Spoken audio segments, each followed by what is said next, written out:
मैं हूं शहरियार अली, आपका फिजिक्स टीचर। स्टूडेंट्स, आज हमने जो आर्टिकल डिस्कस करना है वो एक बड़ा इंपॉर्टेंट लॉन्ग आर्टिकल है आपका, जो आपको लॉन्ग क्वेश्चन में एग्जाम में आ सकता है और इसकी हमारी बहुत ज़्यादा डेली लाइफ एप्लीकेशंस भी हैं।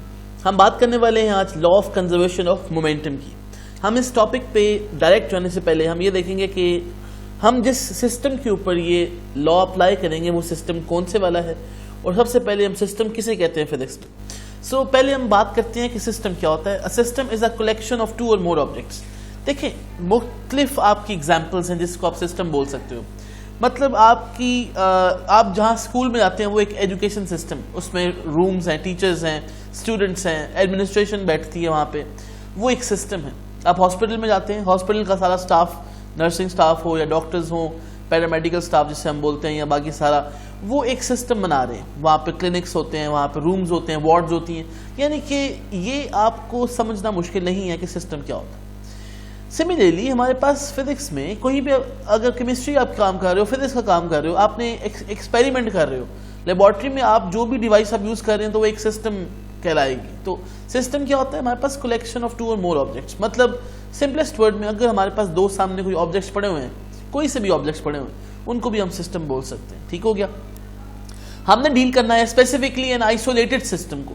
No, what is an isolated system? आपको आजकल तो बड़े आसानी से लफ्ज़ समझ आ गया होगा। आइसोलेट करने का मतलब क्या होता है? अलग थलग कर देना, यानी कि जिसके ऊपर कोई एक्सटर्नल इन्फ्लुएंस ना हो। तो हम अब फिजिक्स में इसको डिफाइन करते हैं। An isolated system is a group of interacting bodies on which no net external force is acting.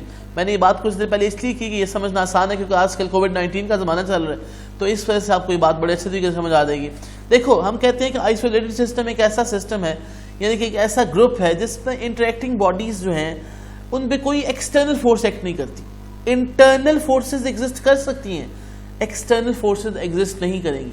मतलब कहने का क्या है इसका? देखें, आपके पास, आप जिस रूम में बैठ के क्लास लेते हो, फॉर एग्जाम्पल आप स्कूल जाते हो, कॉलेज जाते हो, उस क्लास में उसको हम एक आइसोलेटेड सिस्टम बोल सकते हैं। आप देखते हो मुख्तलिफ सेक्शंस होते हैं, दूसरे सेक्शंस के बच्चे आपके साथ आके इंटरेक्ट नहीं कर सकते। इसे कहते हैं आइसोलेशन करना, इसे कहते हैं दूसरों की इन्फ्लुएंस से बच जाना।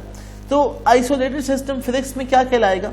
हम यूजुअली ये कहते हैं कि फिजिक्स में आइसोलेटेड सिस्टम वो होता है जिसमें कोई एक्सटर्नल फोर्सेज एक्ट ना कर रही हो। मतलब आपके पास सपोज एक ग्लास जार है, आपने उसको टाइट क्लोज किया हुआ है, उसके अंदर कोई गैस मॉलिक्यूल्स स्टोर किए हुए हैं या लिक्विड मॉलिक्यूल्स कोई स्टोर किए हुए हैं, मतलब कोई लिक्विड स्टोर किया हुआ है, कोई गैस स्टोर किया हुआ है।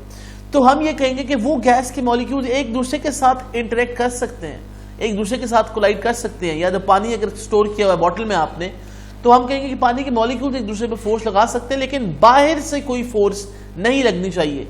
अगर नहीं लगेगी फोर्स, या अगर सपोज करो फोर्सेस लग भी नहीं है, उसका नेट इफेक्ट अगर 0 होगा, तो हम कहेंगे कि ऐसा सिस्टम आइसोलेटेड सिस्टम है।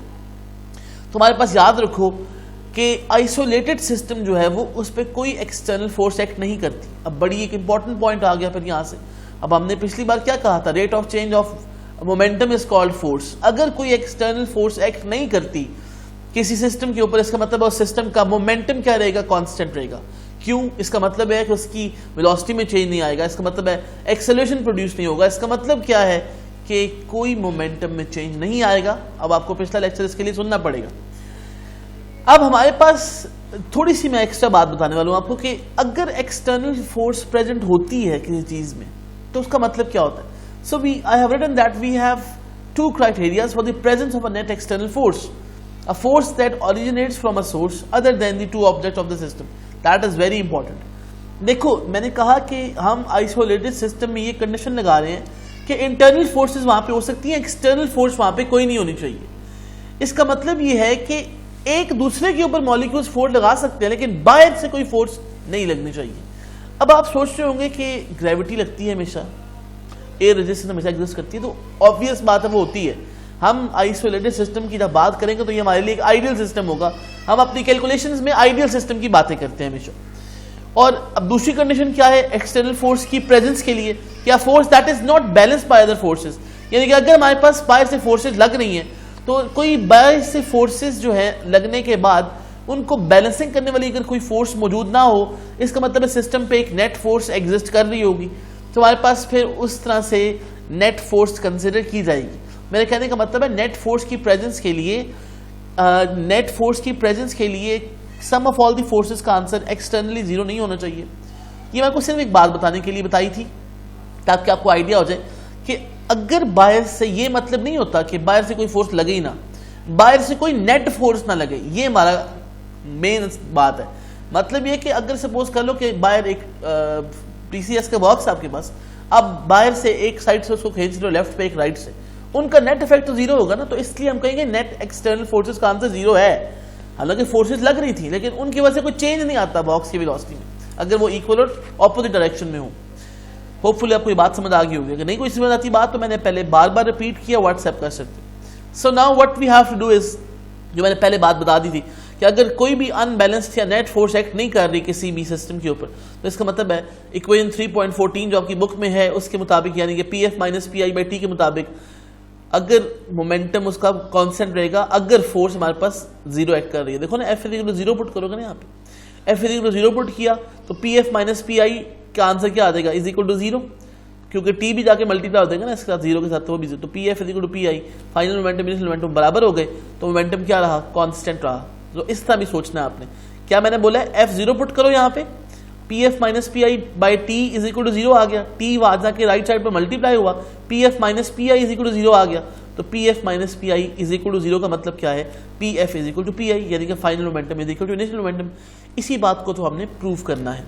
अब थोड़ी सी एग्जांपल्स नॉन आइसोलेटेड सिस्टम की हम बात कर लेते हैं।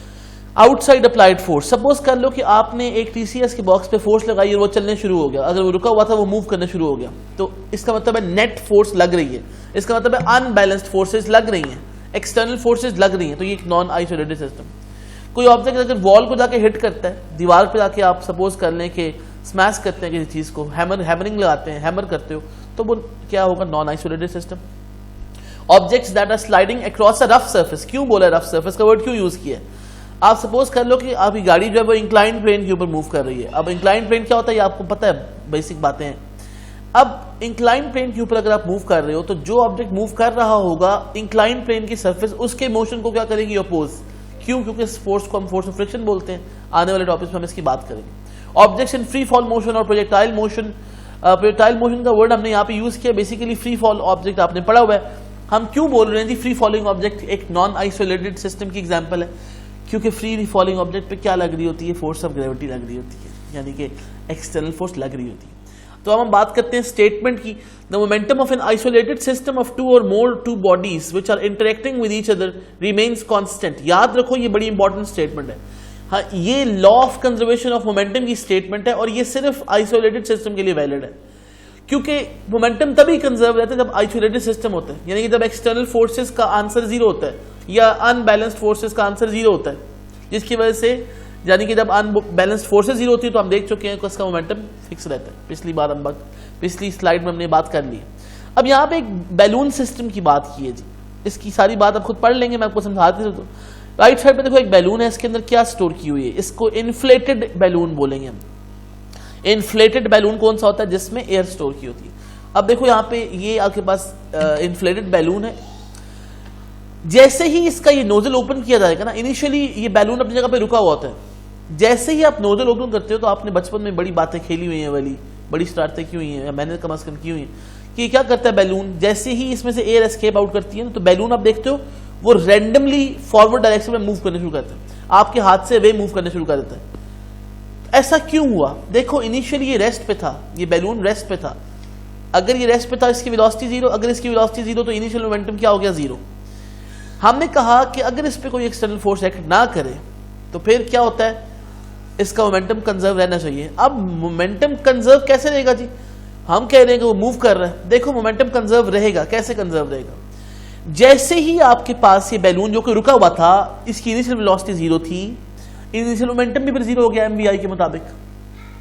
अब जब ये एस्केप आउट करने शुरू हुई, एयर ये रश कर रही है डाउनवर्ड्स, आप देख सकते हो air is escaping outwards. Air का मतलब क्या है, एयर का मतलब मॉलिक्यूल्स हैं, मॉलिक्यूल्स आर एस्केपिंग आउटसाइड। कौन से मॉलिक्यूल्स जो एयर में मौजूद हैं, कौन से मौजूद होते हैं, केमिस्ट्री में पढ़ चुके हो आप, एटमॉस्फेयर में ऑक्सीजन, कार्बन डाइऑक्साइड वगैरह सब कुछ मौजूद हैं, परसेंटेज आप लोगों ने पढ़ी हुई है कितनी मौजूद है।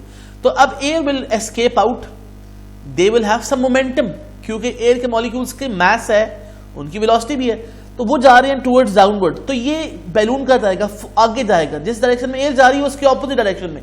क्यों? याद रखो मोमेंटम वेक्टर क्वांटिटी है, अगर एक जा रहा है डाउनवर्ड एक जा रहा है अपवर्ड, मतलब बैलून अगर अपवर्ड गया है और इसके एयर मॉलिक्यूल्स डाउनवर्ड गए हैं, उनका मोमेंटम फिर बराबर तो नहीं है ना। क्यों नहीं है बराबर? क्योंकि डायरेक्शन में वो ऑपोजिट है, इसलिए तो नेट इफेक्ट फिर भी जीरो ही होगा। तो मोमेंटम को कंजर्व रखने के लिए इसीलिए बैलून और एयर ऑपोजिट डायरेक्शन में मूव करते हैं, ताकि अगर हम उसका आंसर कैलकुलेट कर भी लें तो वो जीरो ही आएगा, क्योंकि एक प्लस होगा एक नेगेटिव होगा।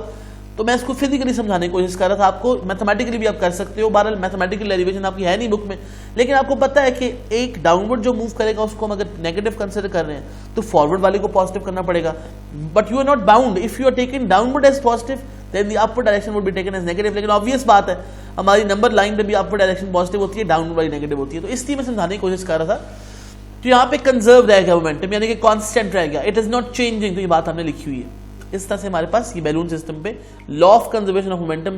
देखो अब हुआ क्या है, इसको आइसोलेटेड सिस्टम क्यों बोला है? कोई एक्सटर्नल फोर्स नहीं थी जिसने बैलून को आगे मूव करवाया है, बल्कि एयर के मॉलिक्यूल जो इसके अंदर मौजूद थे, जो आपस में एक दूसरे के ऊपर फोर्स लगाते हैं, और उन्होंने एक्शन किया और रिएक्शन किया फिर बैलून ने। तो यहाँ पे हमारे पास इंटरनल फोर्सेज एक्ट कर रही है, कोई एक्सटर्नल फोर्स एक्ट नहीं कर रही, इसीलिए इनका मोमेंटम कंजर्व है और अल्टीमेटली ये जाके रुक जाता है। फिर मतलब ये मोमेंटम जीरो हो चुका होता है इनका, फाइनल मोमेंटम। बैलून एक जगह पे जाकर रुक भी जाएगा ना। अब हमारे पास अगली एप्लीकेशन, अगली बात करते हैं collision of two bodies of a spherical shape object. आप देखो यहाँ पे दो स्फेरिकल शेप ऑब्जेक्ट्स हैं। अब स्फेरिकल शेप का पहले पता होना चाहिए। टेनिस बॉल एक स्फेरिकल शेप है, फुटबॉल एक स्फेरिकल शेप ऑब्जेक्ट है। हेवनली बॉडीज जो होती है, हेवनली बॉडीज क्या होती है? याद रखना, सन मून ये हेवनली बॉडीज हैं, या सोलर सिस्टम में जो प्लैनेट्स है वो हेवनली बॉडीज हैं, वो स्फेरिकल कंसिडर की जाती हैं। तो अब आपके पास ये जो बॉल्स नजर आ रहे हैं ये स्फेरिकल नेचर की है, इनके मैसेज M1 और M2 से रिप्रेजेंट किए हुए हैं। M1 भी मूव कर रहा है, M2 भी मूव कर रहा है, दोनों स्ट्रेट लाइन में मूव कर रहे हैं, वन डायमेंशन में मूव कर रहे हैं। वन डायमेंशन का मतलब है एक एक्सिस के अलॉन्ग मूव कर रहे हैं, स्ट्रेट लाइन में मूव कर रहे हैं। सपोज कर लो कि जिस तरह सड़क पे आप चल रहे हो, फुटपाथ के अलॉन्ग चल रहे हो, आप आगे चल रहे हो, एक आपके पीछे आ रहा है, उस तरह से। लेकिन हमने यहाँ पे क्या कंसिडर किया, यहाँ पे देखो बड़ी इंपॉर्टेंट एजम्पशन है हमारी। मैसेज डिफरेंट है, दोनों के नजर भी आ रहा है डायग्राम से। और U1 का मैस का सॉरी M1 यानी कि mass of the object 1 is less, mass of the object 2 is greater, so U1 is larger. Now what is U1 and U2? U1 and U2 are the initial velocities. U1 represent कर रहा है initial velocity of mass M1 को, और U2 represent कर रहा है initial velocity of mass M2 को। तो अब यहाँ पे U1 को हमने अज्यूम किया कि वो लार्जर है एज कम्पेयर टू U2, तो होगा क्या, कुछ देर के बाद ये आपस में क्या कर देंगे, कोलाइड कर देंगे ना। देखो ना आपके सामने एक गाड़ी जा रही है, वो चल रही है स्लो और आप चल रहे हो फास्ट, और आपकी स्पीड उससे ज्यादा है, ऑब्वियस बात है, तो आप जाके हिट ही करोगे ना उसको जाके, तो ये भी हेड ऑन कोलाइड करेंगे। हेड ऑन कोलाइड का मतलब है हेड टू हेड, यानी कि सीधा एक दूसरे के साथ कोलाइड करेंगे। तो M1 collides with M2 after some time. तो बिफोर कोलाइजन हमने जो कहा उसकी वेलोसिटीज क्या है, U1 और U2। U1 is greater than U2 और M1 will approach M2 because it has a greater velocity। ये बात हमने लिखी हुई है। इनिशियल मोमेंटम क्या हो जाएगा मैस 1 का। अब ये मोमेंटम बिफोर कोलिजन की बात कर रहे हैं हम, तो इनिशियल मोमेंटम क्या होगा, M1 U1 because product of mass and velocity होता है। M2 क्या हो जाएगा, M2 U2 product of mass and velocity होता है। तो ऐड किया दोनों को, M1 U1 plus M2 U2, ये हमारे पास आ गया total initial momentum of the system before collision. Hopefully आपको ये बात समझ आ गई होगी। ऑब्वियस बात है, सिस्टम में दो ही ऑब्जेक्ट्स थे ना, तो M1 U1 product of mass and velocity for the mass 1, product of mass and velocity M2 U2 momentum of second object, दोनों को ऐड किया, इस सिस्टम का टोटल इनिशियल मोमेंटम आ गया। अब बात करनी है हमने आफ्टर कोलिजन की।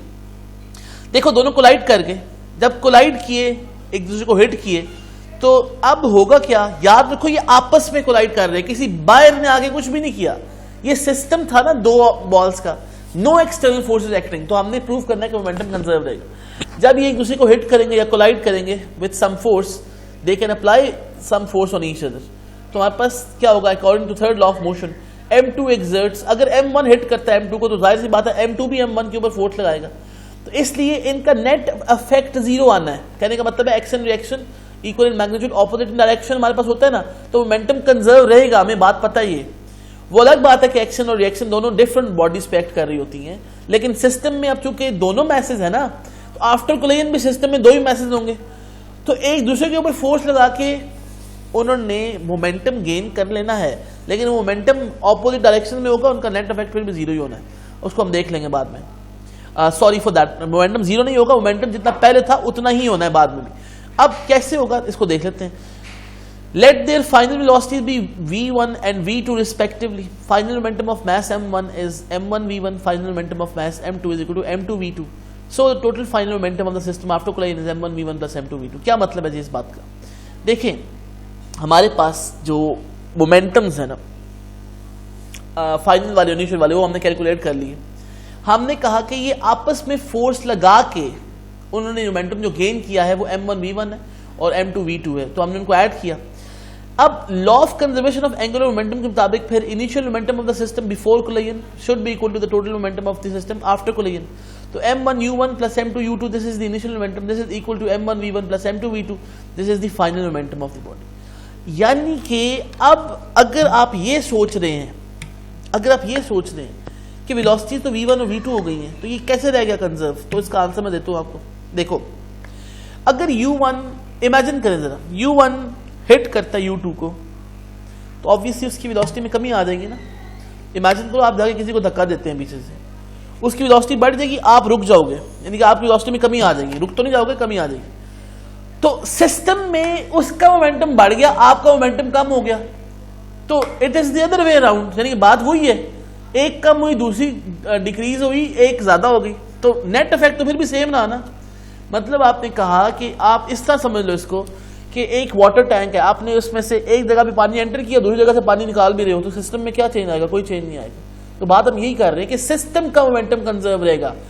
तो अगर एक ऑब्जेक्ट की वेलोसिटी कम हो भी रही है तो दूसरे में राइज आ जाएगा, तो ओवरऑल फिर m1 v1 plus m2 v2 same रहेगा जितना m1 u1 plus m2 u2 था।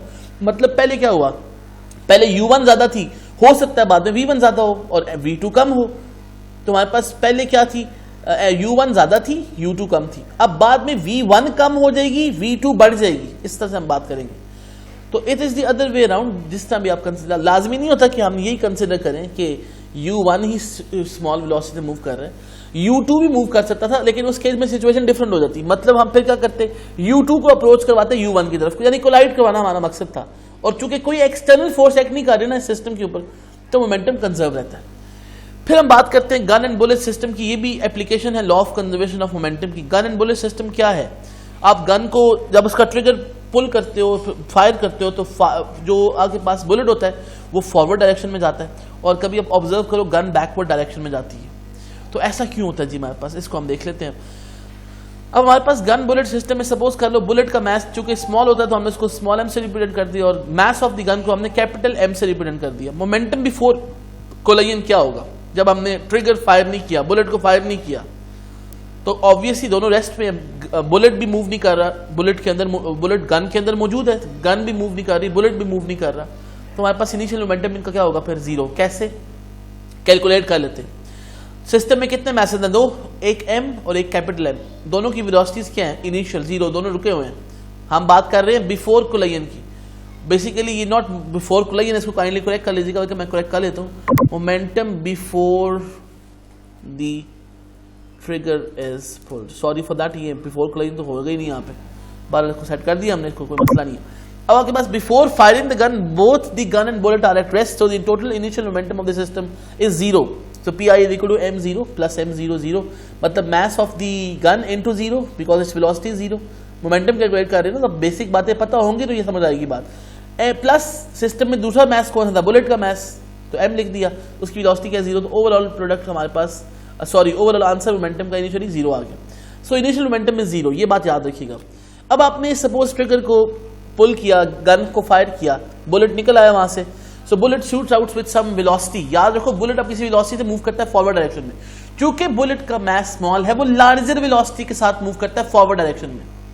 दूसरे लफ्ज़ों में हुआ क्या, गन ने फोर्स लगाई बुलेट पे, तभी वो बाहर आया ना, मतलब गन के अंदर जो भी पार्ट्स लगे हुए थे उसने पुश किया आगे बुलेट को कि वो गन से बाहर चले जाए। अब अगर ये एक्शन है तो रिएक्शन भी आएगा, फिर बुलेट भी क्या करती है, फिर रिएक्शनल फोर्स लगाती है किसके ऊपर, equal and opposite on the gun, जिसपे बुलेट पे चूंकि फोर्स लगी थी गन की वजह से, तो बुलेट भी चुप नहीं बैठेगा, थर्ड लॉ के मुताबिक उसने भी फोर्स लगानी, तो गन को वो बैकवर्ड पुश तो करता है, लेकिन चूंकि गन मैसिव है उसकी वेलोसिटी बहुत कम होती है। ऑब्वियस बात है, क्योंकि वेलोसिटी में चेंज लेके आना ना, एक्सेलरेशन प्रोड्यूस करना, तो मास ज्यादा है गन का, तो इसलिए उसकी वेलोसिटी कम है, तो वो बैकवर्ड मूव तो करती है but with a very small amount of velocity.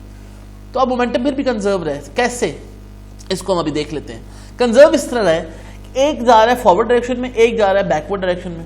यानी कि बुलेट अगर सपोज कर लो कि वो वेस्ट की तरफ जा रही है, तो गन ऑब्वियसली फिर ईस्ट की तरफ जाएगी। तो ऑपोजिट डायरेक्शन में होने का मतलब है इनका नेट मोमेंटम फिर भी अल्टीमेटली जीरो आना है, ठीक है ना। लेकिन अब हम बात करते हैं टोटल मोमेंटम की, यानी कि उसके मैग्नीट्यूड की। तो total momentum after the bullet has been fired, what will happen, it will remain constant, क्योंकि बुलेट और गन सिस्टम का हिस्सा है, एक दूसरे पे वो फोर्स लगा सकते हैं, कोई एक्सटर्नल फोर्स एक्ट नहीं कर रही उसके ऊपर। तो याद रखो कि ये हमारे पास मोमेंटम के लॉ के मुताबिक, यानी कि law of conservation of linear momentum के मुताबिक, हमारा जो लीनियर मोमेंटम, मैंने वर्ड क्यों यूज किया क्योंकि हम उन ऑब्जेक्ट्स के मोमेंटम की बात कर रहे हैं जो ट्रांसलेटरी मोशन में होते हैं। हम अगली क्लासेस में जाके पढ़ेंगे कि एंगुलर मोमेंटम भी होता है, जो ऑब्जेक्ट्स रोटेट कर रहे होते हैं उनका। बहरहाल अभी हम उस केस को डिस्कस नहीं कर रहे। अब क्या होगा फिर, टोटल मोमेंटम कंजर्व रहना है। अब देखो बड़ी इंपॉर्टेंट बात, total momentum of the gun and bullet after the gun is fired क्या होगा फिर, चूंकि वेलोसिटी कैपिटल वी हमने यहाँ पे किसको रिप्रेजेंट कर दी, capital V is the velocity of the gun और small V is the velocity of the bullet, क्योंकि आप दोनों मूव कर रहे थे ना। तो इसलिए just you fire it, they will gain some velocity, both of them. So we will have now final momentum m capital V, यानी कि of the gun और small mv of the bullet. So by law of conservation of momentum, initial momentum should be equal to final momentum. ये बात हमने पहले कर दी थी। तो ये आपके पास final momentum और initial momentum को equate कर दिया। तो after the gun has been fired, उसका momentum कितना है, m capital V plus small m into v is equal to 0.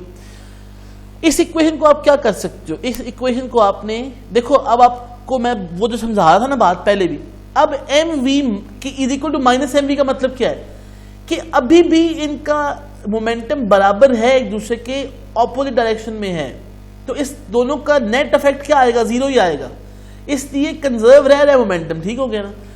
अब लेकिन इस इक्वेशन को हम यूज कर सकते हैं क्या फाइंड करने के लिए, अगर आप चाहते हो कि velocity of the bullet find करनी है तो कैसे आएगी, या velocity of the gun find करनी है तो कैसे आएगी। तो इसके लिए हमने velocity of the bullet find किया। देखो क्या करना है, कैपिटल एम बी लिखा हुआ है तो राइट साइड पे जाके क्या हो जाएगा, ये स्मॉल एम बी वाला जो टर्म है ये राइट साइड पे जाके माइनस हो जाएगी। So capital M B is equal to minus M B, small में हमें वी की वैल्यू चाहिए, कोई भी वी, कैपिटल वी भी फाइंड कर सकते हो, स्मॉल वी भी फाइंड कर सकते हो। हमारी बुक में उसने सिर्फ कैपिटल वी यानी कि किसकी वेलोसिटी फाइंड की, उसने गन की। So V capital is equal to minus M by M into V. Minus M by M कैसे आया, ये वाला कैपिटल एम डिवाइड हो जाएगा ना इस साइड पे जाके, और ये वाला छोटी वेलोसिटी तो पहले मौजूद है बुलेट की। अगर हमें मास ऑफ द बुलेट पता हो, अगर हमें मास ऑफ द गन पता हो, अगर हमें वेलोसिटी ऑफ द बुलेट पता हो तो हम velocity of the gun find कर सकते हैं। सिमिलरली अगर हम उल्टा कर देते, हमें वी चाहिए होता है, छोटी वी बुलेट की, तो capital M V divide by small M, ठीक है ना, समझ आ रही होगी बात आपको, ये वाला स्मॉल एम डिवाइड हो जाएगा, उधर से हम बुलेट की वेलोसिटी फाइंड कर लेते हैं। उसके लिए हमें क्या क्या पता होना चाहिए था, mass of the bullet, mass of the gun sorry, velocity of the gun और मास ऑफ द बुलेट पता होना चाहिए था। तो बहरहाल दोनों इक्वेशंस को आप यूज कर सकते हो। एक इक्वेशन बुक में गिवन है, नेगेटिव साइन का शो करता है, देखो यहाँ पे क्या लिखा हुआ है, equation 3.19 gives the velocity of the gun, negative sign indicates that velocity of the gun is opposite to the velocity of the bullet. ये मैंने आपको बात पहले बता दी थी। Similarly rockets and jet engines भी जो है ये किस लॉ के मुताबिक ऑपरेट करते हैं, कैसे चलते हैं रॉकेट्स या जेट इंजन, ये भी law of conservation of momentum को सेटिस्फाई करते हैं। सो यहाँ पे कैसे सेटिस्फाई करते हैं, उनके अंदर होती हैं gases basically. Rocket and jet engine also work on the same principle, यानी कि they work on the principle of law of conservation of momentum. इन मशीन में क्या होता है, hot gases are produced by burning the fuel, they rush out with large momentum. इनके अंदर क्या होता है, हमारे पास फ्यूल होता है और वो फ्यूल बर्न करता है। आप कभी रॉकेट को देखो ना लॉन्च करते हुए, वीडियोस देखो कभी यूट्यूब पे जाके, पता होगा बल्कि आपको टीवी पे भी दिखाते हैं, जब मिसाइल टेक्नोलॉजी जब कोई लॉन्च किया जाता है पाकिस्तान में कोई मिसाइल, तो उसके जो गैसेज होती हैं वो बर्न होकर डाउनवर्ड मूव करती हैं और वो आग वहाँ से बाहर निकलती है, आपको नजर आ रही होती है, या स्मोक निकल रही होती है, वो रश आउट कर रही है डाउनवर्ड्स, उनका मास है, उनकी वेलोसिटी है, डाउनवर्ड मूव कर रही है। इनिशियली वो रुका हुआ था मिसाइल सिस्टम, अब बाद में जब उन्होंने मोमेंटम गेन कर लिया गैसेज ने, तो फिर वो अगर डाउनवर्ड मूव कर रही हैं, तो अगर यानी कि एक्शन हो रहा है तो रिएक्शनल फोर्स कहाँ पे होगी, फिर अपवर्ड रॉकेट्स के ऊपर।